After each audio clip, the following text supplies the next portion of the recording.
Okay, here are three instruments that were shown in class, and they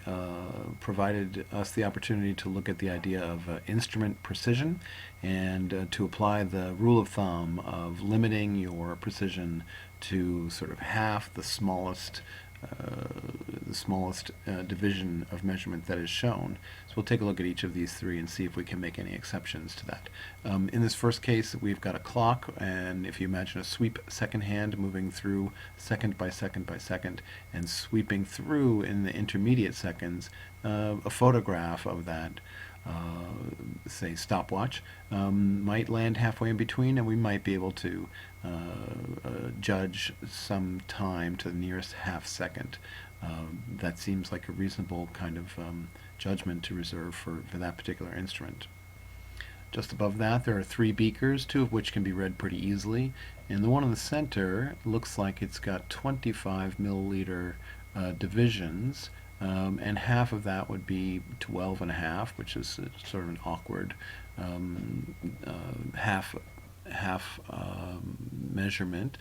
but we could make the case, I think pretty carefully, that you could measure to the nearest 12 and a half milliliters, which seems reasonable for that one. And just next to it on its left, there's another beaker that has 50 milliliter divisions, but the divisions are large enough, and you might be able to argue that this could be broken down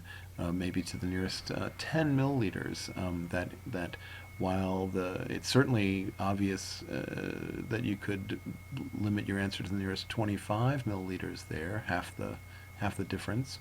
But the divisions are broad enough that I think you could make the case that you could measure to the nearest 10, but any smaller than that would be very difficult to defend. Finally, the last instrument over on the right side here is a measuring cup that is showing the smallest division will be the nearest quarter of a cup of fluid. So the rule of thumb would be that half of that would be an eighth of a cup, and it looks like you could easily make an eighth of a cup kind of distinction with this device. And I would argue that the spacing is broad enough that you could even get down to perhaps like a 16th of a cup. So I think you could probably measure with this instrument to plus or minus 1/16 with a reasonable amount of judgment.